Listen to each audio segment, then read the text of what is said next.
Assalamu alaikum wa rahmatullah, chers amis, chers parents, chers enfants, soyez les bienvenus pour un nouvel épisode dans notre série sur la résurrection. Dieu nous a informé que nous serons tous ressuscités, toute l'humanité entière, nous les hommes, mais aussi les animaux et les djinns, pour comparaître devant lui. Et là, il y aura deux grandes catégories de personnes, ceux qui seront punis, ceux qui seront éprouvés et ceux qui seront préservés, ceux qui seront honorés. Ceux qui seront punis et qui souffriront ce jour-là, quand ils sortiront de leur tombe, ce sont bien évidemment ceux qui se sont attelés durant leur vie à répandre le mal, à ne pas suivre la voie de Dieu, mais la voie du diable. Ces gens-là vont sortir de leur tombe la peur au ventre. Ils savent ce qui les attend. Parce que déjà dans leur tombe, ils avaient un aperçu de ce qui les attendait. Même au moment de leur mort, les anges du châtiment étaient venus leur annoncer leur fin malheureuse. Alors en sortant, ils vont vouloir s'échapper. Ça sera la panique totale. Et Dieu compare cette sortie désorganisée des gens mauvais de leur tombe à l'affolement, à l'éparpillement d'une nuée de sauterelles et de papillons. Allah nous dit dans la sourate 54 versets 7 et 8, ils surgiront de leur tombe les yeux baissés comme des sauterelles éparpillées. Ils se dirigeront précipitamment le cou tendu vers l'appel en disant voilà un jour pénible. Et dans la sourate 101 verset 4, le jour où les hommes seront comme des papillons dispersés. Ce jour-là, ils seront donc en panique, en train de courir par là, par-ci et par-là, et leur visage sera assombri, leur visage sera fermé, leur visage sera dépité. C'est pour ça que Dieu dit, il y aura des visages rayonnants de lumière, souriants, et il y aura des visages harassés, assombris. Et la débandade sera à son comble, à tel point que l'individu ne calculera personne de sa famille, ni son père, ni sa mère, ni son frère, ni sa sœur, ni son fils, ni sa fille, ni sa femme, ni son mari. Quand on a peur, on se sauve, on prend la fuite, on pense à soi. Ainsi seront ces gens mauvais le jour de la résurrection. Et ces gens qui ont fait beaucoup de mal apparaîtront avec les péchés qu'ils auront faits. Les péchés seront dévoilés. Celui qui était très orgueilleux, celui qui rabaissait les autres et les écrasait, il sera aussi petit qu'une fourmi, et il sera piétiné par ses semblables. Celui qui était un traître, qui ne faisait que mentir, que tromper, que arnaquer, il apparaîtra ce jour-là avec un drapeau, un étendard, et ça sera écrit « c'est un traître ». Celui qui mentait aux gens en faisant la manche. Il n'était pas pauvre, il pouvait travailler. Il avait ce qu'il suffisait pour qu'il vive dignement, mais il a voulu que la mendicité soit un métier, donc il prenait les gens par les sentiments pour s'enrichir à leur détriment. Il aura des taches noires qui, encore une fois, le dévoileront. Celui qui aura volé une terre par exemple, un jardin, un terrain, il devra le porter sur lui le jour de la résurrection. Alors, on aura un corps différent qui supportera le poids, mais en pâtira. De même que celui qui a volé des animaux va devoir les supporter sur lui. Celui qui n'a pas versé la zakat, c'est-à-dire il avait de l'argent et il a thésaurisé, il a mis de côté de l'argent sans le donner aux pauvres. Si c'était des animaux qu'il devait donner aux pauvres, il sera piétiné par les animaux. Si c'était de l'argent, des sous, de l'or, de l'argent, ça va se transformer en une vipère qui va étouffer sa gorge et qui va lui faire du mal. Ces gens-là, Dieu sera en colère contre eux, il ne les regardera pas et ils ne seront pas purifiés. Quant à la seconde catégorie, c'est celle, Inch'Allah, de vous et moi. Que Dieu nous permette de mourir avec la foi et de faire un maximum de bien. Ce sont les gens qui seront préservés, honorés, élevés ce jour-là. Ils seront à l'abri de la chaleur. À l'abri de la chaleur, car la catégorie précédente sera en train de suer car le soleil sera proche d'eux. Encore une fois, le corps est différent. Les lois sont différentes. Normalement, on doit fondre, on doit brûler sur le champ. Mais non, le corps supporte la chaleur, mais il en souffre. Ils vont tellement suer, ces gens-là, qu'ils seront parfois noyés dans leur sueur en fonction des péchés qu'ils auront commis. Tandis que les vrais croyants, ils seront sous l'ombre du trône de Dieu.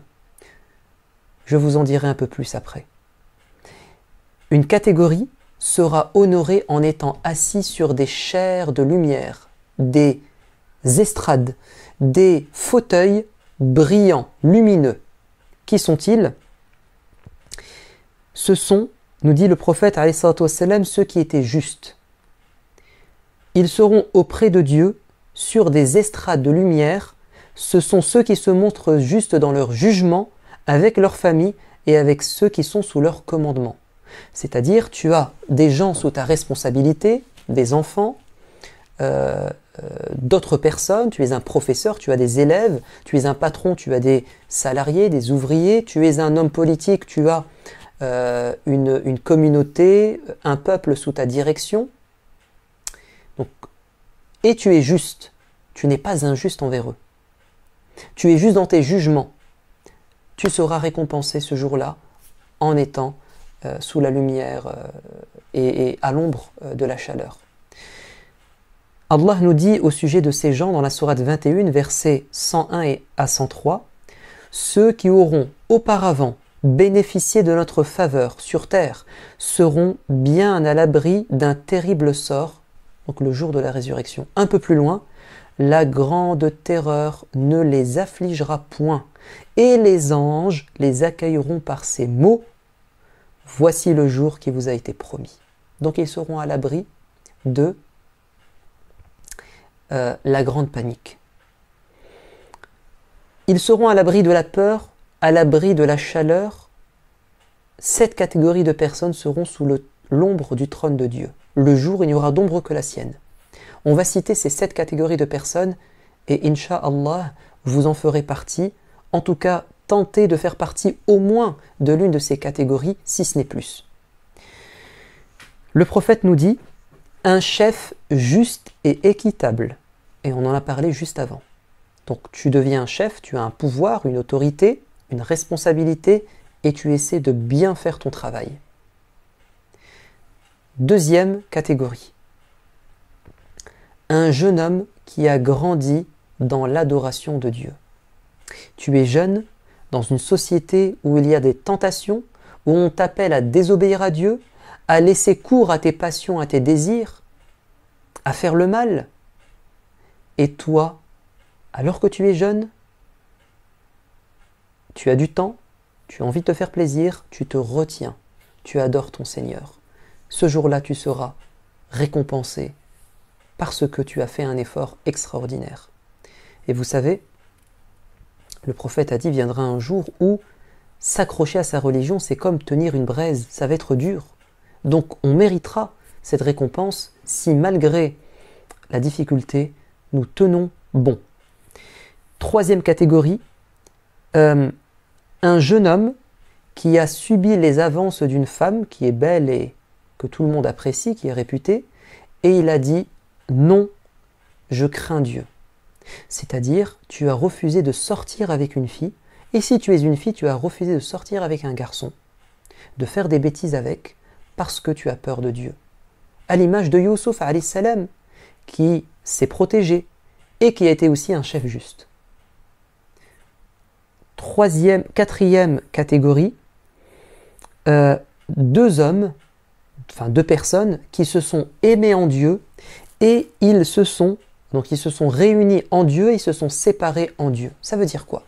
Ça veut dire ce qui a fait qu'ils sont restés ensemble jusqu'à la mort, c'est ce qui les a rassemblés, c'est qu'ils avaient le même projet, c'est plaire à Dieu. Et ils ne se sont séparés que par la mort et ils sont restés toujours fidèles à cette fraternité en Dieu. Ou bien ça signifie ils étaient ensemble tant qu'ils s'entraidaient à plaire à Dieu, mais ils ont réussi à se séparer quand ils ont compris que l'un ou l'autre les empêchait de cheminer vers Dieu. Ce qui a fait qu'ils se sont séparés, c'est qu'ils voulaient plaire à Dieu et que l'autre tirait son ami vers le mauvais sens.